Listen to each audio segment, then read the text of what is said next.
Welcome to day 238 of our DeSo journey, sponsored by Crypto Droids. Crypto Droids, if you aren't aware, they're having their third drop on next Tuesday, November 23rd. It's in a clubhouse room, the Crypto Droids Clubhouse Room Club, and it's at 8 p.m. Eastern time, so don't miss that. Yeah, so I'm Ed Krasenstein here with my twin brother, Brian, and we have a very special guest today, somebody who you probably are familiar with, Sandirose on DeSo, and she's been here from the beginning. How's it going, Sandy? It's great. It's a little early for me. This is not a natural time for me to be awake. So as a disclaimer, nothing I say should be used against me here. Okay. Yeah, so I mean, you're very well known on the platform. You're known for your very long posts and for your wordy, constructive criticism that, I think it kind of helps push the platform in a positive direction. I'm glad that you see it that way, because I mean, when I write something, I'm never trying to create controversy. Usually it's just something that I see or observe sort of community-wide that I ponder for a while and try and formulate thoughts and, bring it to light for discussion purposes. And I usually take a long time to write a post because I don't want it to be controversial, even if the topic is. So I try and choose words in a way that aren't going to be adversarial to people, that they feel like they can weigh in. So I'm actually shocked that people read the long posts, and still kind of surprised at the great response I get and the sort of amazing dialogue that happens sort of in the threads of the comments. Yeah, I mean, they're all awesome posts, and it's like I think we all enjoy reading them. I'm just going to go over some of the news, and then we can talk more about what you're doing on the platform, what you're seeing on the platform, and just kind of have a discussion about that. So yesterday, Coindesk featured an editorial by Natter, and it was pretty good. I mean, it basically covered what's going on with DeSo and why DeSo is a perfect example of a social media blockchain, something that, we don't really have yet, at least nothing as developed, I don't think, as DeSo. There are a few blockchains out there that have kind of tried to grasp the social aspects, but he outlined why it's better than Solana and Cardano and some of the other cryptos out there and blockchains out there for handling social. Yeah, I think that it was a really it was a very interesting piece. It kind of echoed his blog post on DeSo.org a couple weeks ago about finite blockchains versus infinite blockchains. Something that's really awesome is that Coindesk has 30 million unique users a month, like something crazy like that. So it's a huge audience. People are going to be reading about DeSo and kind of understanding why it's different. So I think that was awesome. Yeah, did you have a chance to read it, Sandy? Yeah, I skimmed it because it looked like it was a lot like the blog post, which I had read. It was. So it was a lot like it. Yeah. I mean, what's your take on that? Do you think Natter has a point in that, this is a great solution for social on blockchain? Theoretically, and I'm hesitant to talk about, I mean, tech is not my lane. I understand blockchain from projects I've worked on, but sort of vocabulary wise, I want to be careful about how I put things. I usually like to write about it and post more, but I'm on the fence a little bit because it's theoretical, and part of me thinks maybe he's addressing a problem that doesn't fully exist. Like it's not a 1-to-1 ratio, that it's an issue. I'm sort of on the fence about how I feel about it, because like I said, it's theoretical at this point. I understand it in theory and can buy into that from that perspective, but I'm not 100% sold yet. Yeah, and we don't know if maybe Solana or Cardano will end up implementing changes in the future that will allow for infinite blockchains. I'm not really a techie, so I don't know how feasible that is or not. But in the crypto world, I think anything's pretty possible. If you start using layer 2s and other solutions. Yeah, I was just gonna say, I think that like the one thing is that if Solana started to change things up a lot, it's still a layer one. That's the layer 1, so it's still never going to be targeted directly for social. You'd have to have a layer 2, and then that layer 2 won't be able to interact correctly because it's built on this layer 1 that's not meant just for social. But go ahead, Sandy. No, just from my perspective in terms of reasoning, I have to think that these larger blockchains, and I know some of them are getting funded, understand these considerations. So I have to assume that they are working on these things already. I mean, these are kind of known issues. So it would surprise me if they didn't already know about them and didn't sort of have at least some sort of formulaic solution. Yeah, that's a really good point. So in other news, Octoposse finally is running at full steam now. They had a few issues yesterday not yesterday, the day before yesterday, because of some changes DeSo made to how images were stored, and then a bunch of people flooded in trying to buy all at once, and it kind of crashed the servers. But there's been a lot minted. I think over 550 Octoposse have been minted to this point, and that number's going up as the minutes go by. So it's good to see that off to a good start. Yeah, I love the project. We have yet to mint any. We were talking about it, but we had an issue. I think we had to contact them because we're still having some kind of issue there. But it's a cool project because at the end, everybody shares, all the winners share in a pot of like $50,000. So it kind of Have you delved into NFTs much, Sandy? No, I'm not an NFT buyer. I mean, I understand this. I actually found DeSo because I was in NFT rooms on Clubhouse. I had a project I was working on with my sister for something. So and back to like 2018, I had projects that actually had an NFT component. Oh, wow. So I'm familiar with them, but I'm risk averse, and I don't really spend my money on art in general. So I'm not there for like the trading aspect or even just the buying aspect of it. So I'm watching it all. It's just not my thing. It's funny because that's how we stumbled upon DeSo too, as we were in an NFT room. We were working on an NFT news site at the time, and we were like making connections in NFT rooms, and somebody mentioned DeSo, and we went over to this other room and Jake Udell was in it. But yeah, like I totally understand that. I totally understand where you're coming from. Like I don't know, like only a handful of NFTs are probably going to have true value in the long run. Yeah. So like as an investor, I kind of want to just stick with DeSo coin if I believe in the platform rather than try and guess. But people that are more into risk, I think, can try and pick and choose. And I think it's probably a good idea if you're really into it. Yeah, you got to be watching it. I mean, I'm not a crypto trader either. I'm a hodler because I know myself, and it would drive me insane. And I have too much anxiety, and I'm too type A to be watching prices all the time. So I just decided a long time ago that trading was not my thing because it would ruin my life. Yeah, that's so like it's the same thing with where NFTs. we stand too. Like we tried trading a couple years back and it didn't go too well. Like trying to day trade on cryptos. It's hard to do. Too much anxiety. It's you gotta have really thick skin.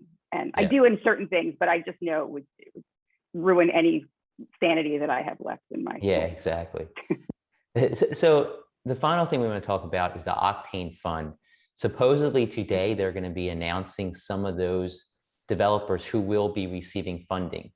I don't know if it's going to be a public announcement or if they're just going to contact the developers individually, but at some point today is the deadline. By the end of the day today, developers who are getting funding will know, according to what I'm hearing.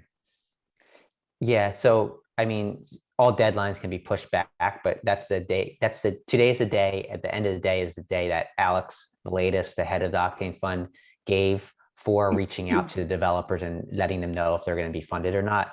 And then I think there's going to be a second round of meetings set up with Alex and Nader, I believe, to kind of discuss the terms. But it's exciting. I'm happy to see some developers finally getting some money. I hope we also see some kind of funding towards creators as well, because I think that's important. I'm sure Sandy would agree with that.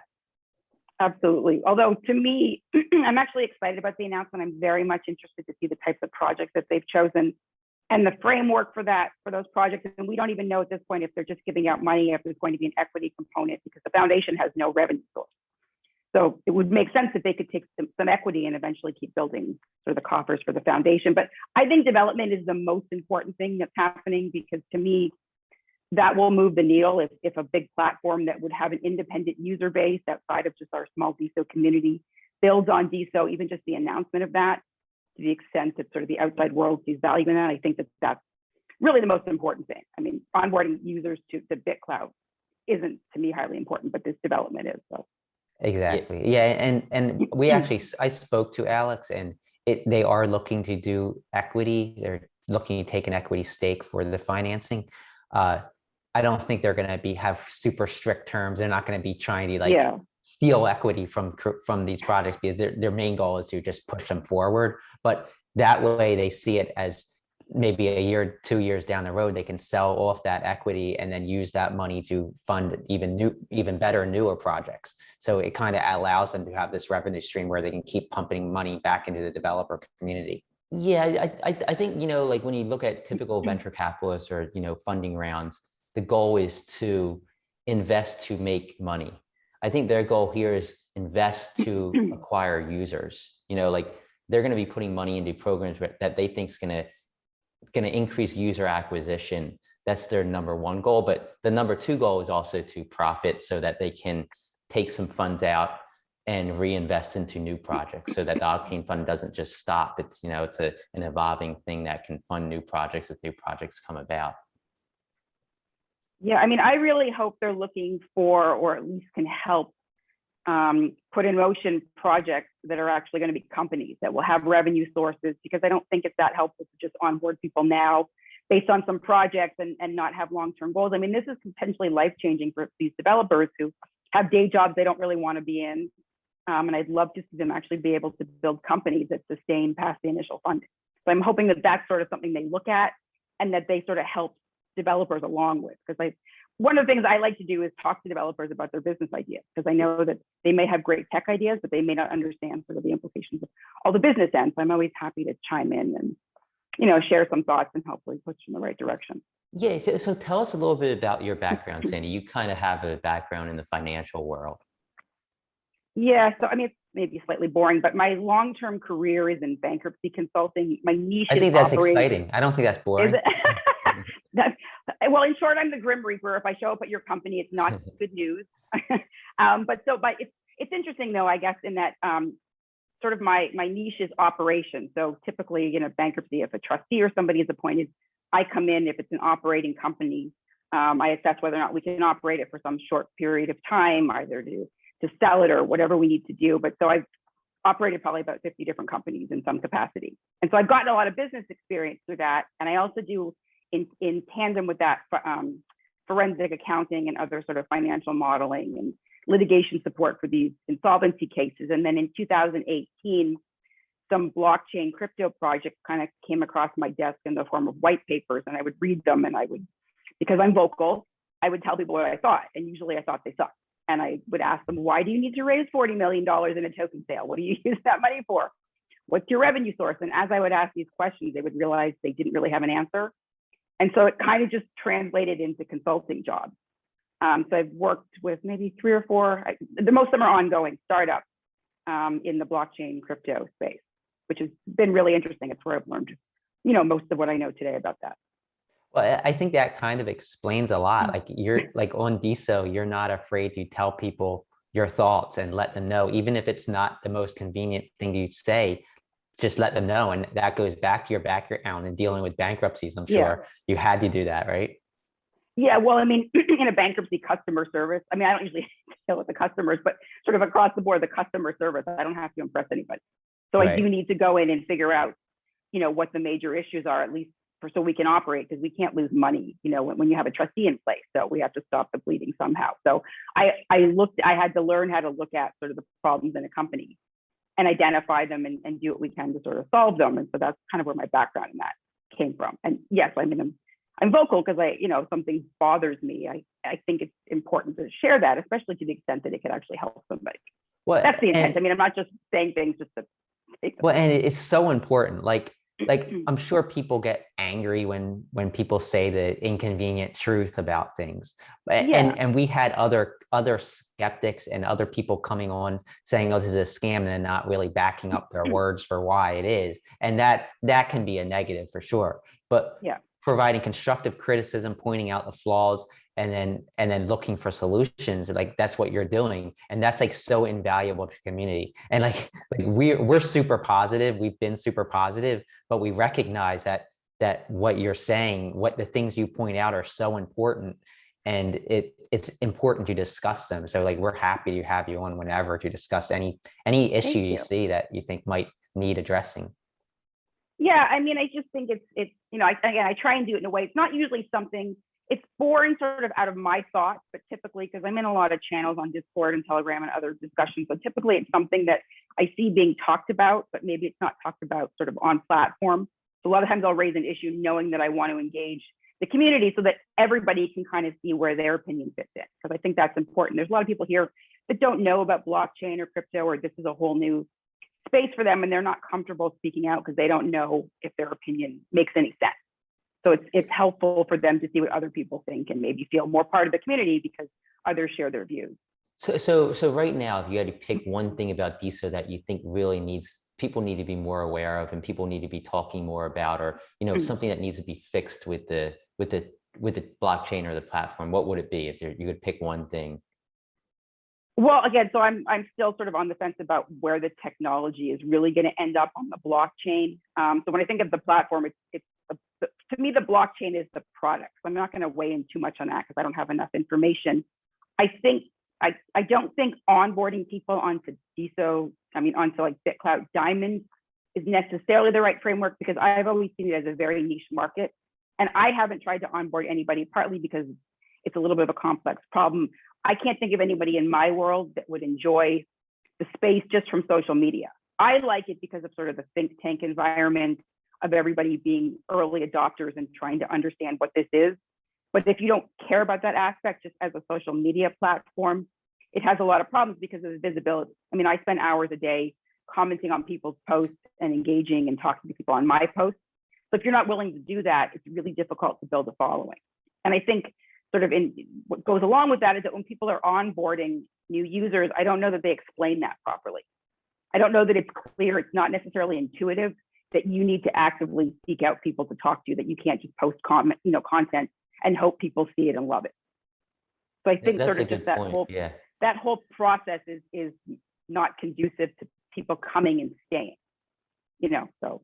The whole onboarding process is like just awkward. And, like, I don't know what the solution is. I think maybe just like if you could just go to deso.org and create an account in the simplest, most simplistic way possible, without having to worry about creator coins or founder reward. Just create the account, and some of the other nodes can, educate you more about the founder reward and, buying and selling coins. I don't know. Yeah. Like, I think all the nodes should eventually have an onboarding process. And I know with NFTZ, that's like something that we're really trying to focus on in the future, is to allow people to, you don't need to even know about Diamond App. You can just come to NFTZ because you want to mint NFTs or buy NFTs and sign up, create an account. And we wouldn't focus so much on, creator coin or founder reward at that point, but there would be ways to allow you to learn about those. I think that's the key, is to sort of bring, I always have said that the most successful platform will probably be one where people don't have to care there's a blockchain or even know what DeSo is, or sort of care about all that other functionality. By being there sort of over time, they may become more comfortable with the concept. I think that's the best way to educate people. But sort of just throwing them into this space where there's a whole bunch of confusing things and not everybody wants a creator coin. I've been here long enough. I still barely want to monetize. I'd like to make money, but I don't shill my coin, and because I have issues with creator coins. And so I'm not here for that aspect of it. I've found other things that I think are valuable, and that's just in the connections I've made. So part of that is managing expectations. Like you said, if you onboard people who are interested in NFTs, it makes sense to direct them to your platform to use sort of the functionality and features that are most valuable to them. That might not be on Diamond. There's just things that people, like my mother doesn't have a use for creator coin.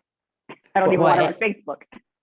Well, and I think that like it takes human beings time to kind of adapt and learn these new technologies. Like when Bitcoin launched in 2009, it took almost a decade for it really to become somewhat mainstream.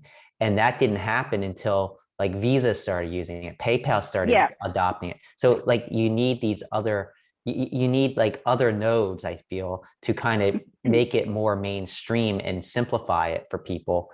And those nodes can appeal to different niches. So if you have a group of sports people, they want to use this one node, then that node can appeal to them and then bring them on board and let them gradually understand. An NFT node can do the same. So I think this the community effect of having multiple nodes that are all bringing people together, I think that's going to be what really drives it forward. Whereas like Diamond App's great. I love Diamond App, and I think it's a great tool for people that are kind of really understand DeSo, but I don't know if it's the best place for somebody to first start out at. That's exactly how I feel. I think it's just, again, part of it is the engagement issue. If no one tells you you have to talk to people, you're just going to post stuff. Like I've said that my early Clubhouse experience is really what kept me on DeSo. If I just showed up, I mean, I would have been excited to be an early adopter, but I wouldn't have understood it after 2 days because no one would be talking to me, and I wouldn't have had a voice because I wouldn't be able to think through things with people. So having those, early Clubhouse discussions with people is really what kept me, because I met people, I heard their voices. It created that dynamic. And so because of that, I think I stayed. But if you just showed up in a vacuum and started posting some stuff and no one responded, I can't imagine that you would stay very long. Yeah, that's a really good point. I think Clubhouse has really been invaluable. And that's one reason why I really have been supporting Chime In and Yaz and what he's doing with that. Like, I think ultimately, if we could have a really good solution where people don't have to go to Clubhouse, they can use a native DeSo Clubhouse-like app. I think that would be a great way to kind of let people talk to each other and, meet people within the community, and follow these people you're talking to directly on DeSo, rather than having you follow them on Clubhouse, find their account on DeSo, and then follow them there. So I think eventually it will all, kind of come full circle if things go as planned. And I think it's going to take time. I think, it's going to take time. It has to be legitimized by, like a Coinbase and maybe some other social media sites adopting DeSo or integrating with DeSo. And that will kind of help legitimize it as well. Yeah, that's what I see as well. I mean, ideally, a platform that already exists that wants to integrate social media chooses to use DeSo. And it already has users, and the users don't have to care about it being DeSo. They're just exposed to it by virtue of the fact that here's the social media component for our site. And we're actually, so I talk about engagement, but I actually have now connected with some people on the platform, and I have my own project that sort of is just in the beginning stages. I don't even want to use the word project. Project sounds like something I would have done in school, or like a weekend thing where I'm cleaning out one of my offices or something. So I think I'm building a company. That's sort of the plan. Do you want to talk about that, or is that still in the planning stage? Well, I don't want to give too many details that are specific about it. The whole platform is not going to be built on DeSo, but there will be a DeSo integration so that we can capitalize on the social media component. So I'll just sort of by way of a tidbit. I'm working with Meeks, who's an author on the platform. So just that's sort of the gist of it. It's cool. I'm looking forward to it. Yeah. So, well, I mean, it's in the very early stages, but we had a great talk when we were both in Tampa together, and so the brainstorming ideas have been flowing, and things are moving pretty quickly. So that's awesome. Definitely very excited about it. Yeah. All right. Well, I think that about does it for today's episode. Thanks again, Sandy, for coming on. It's been a pleasure, and like Brian said, if you ever want to come on and talk about anything, feel free. We always like having guests better than just being us two. I feel like, it just gets boring when you just watch us every day. It's like two of the same people talking to each other. Yeah. I appreciate it. This was fun. Despite my video version, I actually enjoyed this. All right. Well, thanks again, Sandirose. Be sure to follow Thank Sandy. You.